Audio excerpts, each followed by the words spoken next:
김무성 전 대표와 유승민 의원을 비롯한 새누리당 비주류 의원들이 탈당을 공식 선언했습니다. 일단 33명이 탈당기를 제출할 것으로 보이는데요. 원내 교섭단체 구성 기준을 훌쩍 넘겨 사실상 분당 수준입니다. 이경희 기자입니다. 새누리당 비주류 의원들이 회동을 하고 오는 27일 새누리당을 탈당해 가칭 보수신당을 창당하기로 의견을 모았습니다. 모임에 참석한 31명이 탈당을 결의했고 참석은 안 했지만 동참 의사를 표명한 의원까지 더하면 탈당 규모는 35명이라고 비주류 측은 설명했습니다. 다만 명단에 포함된 심재철, 강석호 의원은 탈당 시기를 고민하고 있다고 밝혔습니다. 원내 교섭단체 구성 기준 20명을 크게 웃도는 규모입니다. 오늘 저희는 새누리당을 떠나기로 마음을 모았습니다. 탈당이라는 표현보다는 분당이라는 표현이 맞을 것 같습니다. 남경필 경기지사와 김용태 의원 등 앞서 탈당한 인사들도 신당 창당을 함께 논의하겠다고 밝혔고 원희룡 제주지사, 오세훈 전 서울시장도 합류를 준비하고 있는 것으로 알려졌습니다. 김종필 전 국무총리가 민자당을 탈당해 만든 자유민주연합, 이인재 전 의원이 신한국당을 나와 창당한 국민신당 등이 있었지만 교섭단체 수준의 분당은 보수정당 역사상 첫 사례입니다. 사당 체제도 1995년 이후 처음입니다.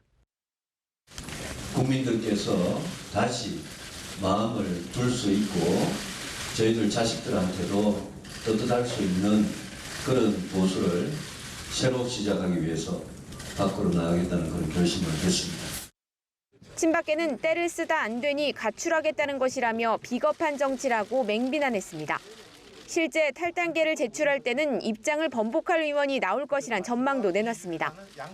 당내에서는 반기문 유엔 사무총장이 귀국하는 내년 초 반 총장의 행보에 따라 2차 집단 탈당 가능성도 나오고 있어 연말연시 정국은 격동을 예고하고 있습니다. 연합뉴스TV 이경입니다.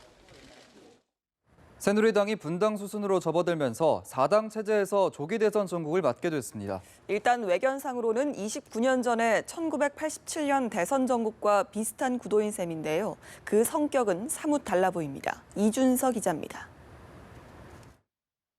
유의미한 4당 체제 대선 레이스는 1987년 13대 대선이 마지막이었습니다. 당시 김대중 평민당 후보와 김영삼 통일민주당 후보의 단일화가 무산되면서 민정당 노태우 후보와 공화당 김종필 후보까지 4자 구도가 짜여졌습니다. 결과는 집권 여당인 노태우 후보의 승리. 야권표가 분산되면서 6월 항쟁으로 형성된 정권교체 여론에 역행하는 결과가 나온 겁니다. 여권 주류 일각에선 4당 체제를 계기로 87년 대선 구도가 재현되는 것 아니냐는 기대감이 나옵니다. 야권에서 꾸준히 경계의 시선이 나오는 것도 이 때문입니다. 87년 6월 항쟁으로 만들어놓은 성과물을 정치권의 분열로 무산시키는 걸 보면서 굉장히 문제인식이 많이 있었습니다. 그렇지만 87년 4당 체제와는 근본적으로 다르다는 시각도 적지 않습니다. 부산 경남, 호남, 충청 표심이 정확하게 나뉘면서 대구 경북의 압도적 지지로 노태우 후보가 당선될 것과 달리 이번 4자 구도는 친박 비박과 친문 비문의 개파적 현상이란 겁니다. 야권 주류인 친문계로서도 충분히 승산이 있다는 이른바 신4자 필승론입니다. 문재인 전 대표가 87년의 우를 범하지 말아야 한다고 경계하면서도 그때와 상황이 다르다고 보는 것은 이런 판단과 무관치 않습니다. 장외 거물인 반기문 유엔 사무총장이 현재의 새누리당과 거리를 두면서 중도층을 아우르는 제3지대론이 들썩이고 있는 것도 87년 대선과는 또 다른 경로를 예고하는 대목입니다. 연합뉴스TV 이준서입니다.